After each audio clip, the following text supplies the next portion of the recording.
Hello students, rotation topic पे आपको मैं पिछले वीडियोस में टॉर्क के बारे में कुछ प्रॉब्लम्स एरोडो के लिए थी। आज के वीडियो में मोमेंट ऑफ इनर्शिया पे जो एरोडो में प्रॉब्लम्स है उसको अपन टेकअप कर रहे हैं। मोमेंट ऑफ इनर्शिया जो है, मैं एरोडो की 1.240 प्रॉब्लम जो है परपेंडिकुलर एक्सिस थ्योरम के ऊपर है, जो रेगुलर थ्योरी जो पढ़ाई जाती है उसमें इसको बताया जाता है।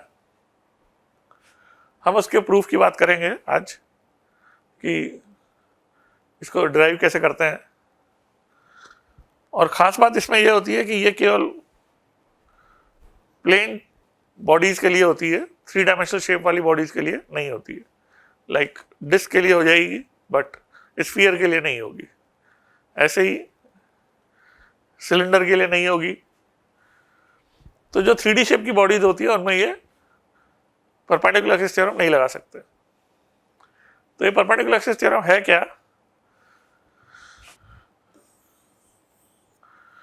बॉडी के प्लेन में हम 2 एक्सिस कंसीडर करें, म्यूचुअली परपेंडिकुलर एक्स और वाई, तो उनके इंटरसेक्शन से पास होती है परपेंडिकुलर एक्सिस जेड के अबाउट मोमेंट ऑफ इनर्शिया को हम लिख सकते हैं एक्स एक्सिस के अबाउट मोमेंट ऑफ इनर्शिया और वाई एक्सिस के अबाउट मोमेंट ऑफ इनर्शिया के सम के बराबर, I Z equal to I X plus I Y. This is called perpendicular axis theorem. इसमें इस इंटरसेक्शन पॉइंट का लोकेशन बॉडी के प्लेन में कहीं भी लाई कर सकता है। सेंटर ऑफ मास जो है से इसका कोई रिलेशन नहीं है। इसको प्रूव करने के लिए हम एक एलिमेंट मानेंगे जिसका इसका ओरिजिन सोचकर कोऑर्डिनेट जो है x, y सोच लें। तो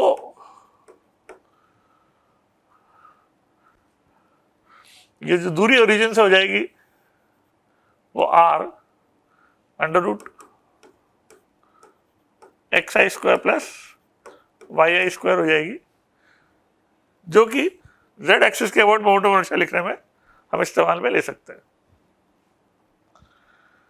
तो इसके डिफरेंट पार्टिकल जो है उनके अलग अलग कोऑर्डिनेट्स होंगे, एक्स और वाई।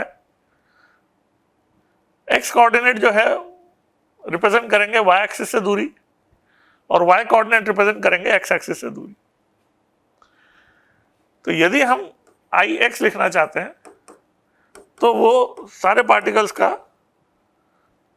मास और उनकी एक्स एक्सिस से दूरी जो कि वाई आई होगी के स्क्वायर से सम करके लिख सकते हैं। ऐसे ही हम यदि आई वाई लिखना चाहते हैं तो सारे पार्टिकल्स के masses multiplied by their square of distances from Y axis, जो कि उनके एक्स कोऑर्डिनेट होंगे रेस्पेक्टिव मासेस के एलिमेंट्स के, उनके सम से लिख सकते हैं।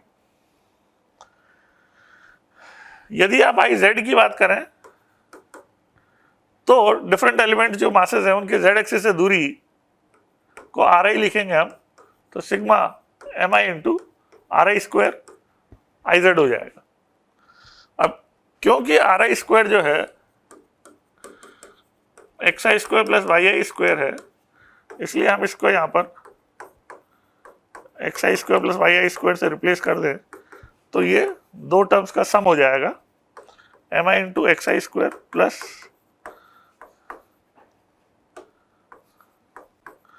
तो पहला टर्म जो है वो आई वाई बन जाएगा, दूसरा टर्म आई एक्स बन जाएगा और ये आई जेड के बराबर हम इन दोनों के सम को लिख पाएंगे।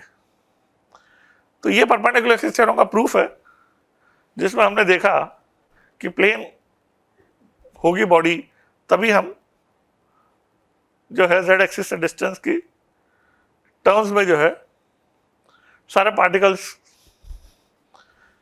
की जो दूरी थी वो आई एक्स और आई वाई के टर्म्स में लिख पाएंगे। यदि बॉडी 3D शेप की होगी तो जेड एक्सिस से दूरी तो इसके बराबर होगी, मगर sigma M I x I square x axis से दूरी नहीं बन पाएगी। 3D शेप में एक्स एक्सिस से दूरी y और z दोनों कोऑर्डिनेट से आएगी। तो इसलिए जो है ये जो रिजल्ट है वो 3D शेप की बॉडीज के लिए होल्ड नहीं करेगा। इसमें जो दूसरा पार्ट दे रखा है कि हम इसका इस्तेमाल करके डिस्क का मोमेंट ऑफ इनर्शिया निकालें डायमीटर के अबाउट, यूनिफॉर्म डिस्क का। तो मास के डिस्ट्रीब्यूशन में सिमेट्री से हम ये कह सकते हैं कि जो भी हमें पूछा गया है वही मोमेंट ऑफ इनर्शिया जो है परपेंडिकुलर डायमीटर के अबाउट हो जाएगा। डिस्ट्रीब्यूशन ऑफ मास में सिमेट्री से हम दोनों को सेम बोल सकते हैं। और इनको यदि हम आई एक्स और आई वाई मान लें तो इनका जो सम है वो सेंटर से पास होती है एक्सिस के अबाउट बॉडी के प्लेन के परपेंडिकुलर एक्सिस से जो मोमेंट ऑफ इनर्शिया हमें पता है आई जेड 1/2 mr² होता है। तो वो बॉडी के प्लेन में दो एक्सिस जो है दो डायमीटर्स मान लें तो सम करने पर i प्लस आई के बराबर हो जाएगा। तो 2i = 1/2 mr² हम बोल पाएंगे। तो i जो है हो जाएगा 1/4 mr²। ये डायमीटर के अबाउट मोमेंट ऑफ इनर्शिया हो जाएगा जो हम ऑब्टेन कर सकते हैं iz की नॉलेज से, जो 1/2 mr² स्टैंडर्ड रिजल्ट है। इससे हम डायमीटर्स के अबाउट मोमेंट ऑफ इनर्शिया में सिमेट्री देखकर 2i के बराबर बोल दें तो ये परपेंडिकुलर एक्सिस थ्योरम का यूज करके हमने निकाला है। तो इस प्रॉब्लम को आपने देखा, इसी परपेंडिकुलर एक्सिस थ्योरम का इस्तेमाल करके हम एक प्रॉब्लम और कर सकते हैं रोडो की, जो है कि रेक्टेंगुलर प्लेट का जिसकी साइड्स ए और बी हैं उसके वन ऑफ द वर्टेक्स के अबाउट मोमेंट ऑफ इनर्शिया पूछा है perpendicular to the plane of the plate. तो axis is passing through its vertex and rotation axis is perpendicular to its plane. तो यहां पर भी आप देख सकते हो कि ये एक थिन प्लेट है, तो एक परपेंडिकुलर एक्सिस थ्योरी यहां लगाई जा सकती है। हम दो जो है इसके प्लेन में एक्सिस, एक ये और एक ये लें यदि, तो इन दोनों के बाद मोमेंट ऑफ इनर्शिया लिखकर हम जो पूछा है आई जेड परपेंडिकुलर थ्योरम से लिख पाएंगे। तो यदि हम आई एक्स की बात करें तो एक रॉड की तरह सोच सकते हैं, बी लेंथ की रॉड की तरह। तो आई एक्स हो जाएगा 1/3 mb², और आई वाई हो जाएगा एक ए लेंथ की रॉड की तरह, तो 1/3 ma²। और जो पूछा है हमसे आई जेड वो आई एक्स और आई वाई का सम करें यदि,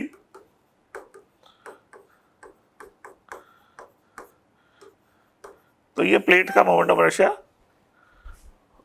प्लेन के परपेंडिकुलर इसके वर्टेक्स से पास होती है एक्सिस के अबाउट बन जाएगा। तो ये आपने देखा यहाँ पे जो परपेंडिकुलर एक्सिस थ्योरम का यूज करके हम कितना आसानी से इस प्लेट के मोमेंट ऑफ इनर्शिया को कैलकुलेट कर सकते हैं। ए पार्ट जो था वो रॉड का एक स्टैंडर्ड रिजल्ट है 1/3 ml², जो आप इंटीग्रेट करके बड़ा इजीली निकाल सकते हो। एलिमेंट बना के और इंटीग्रेट करो तो रॉड का मोमेंट ऑफ इनर्शिया 1n के अबाउट आप 1/3 ml² निकाल पाओगे। आगे इसमें रोडो की और प्रॉब्लम्स जो हैं, interesting problem moment of inertia पे हम करेंगे। Thank you.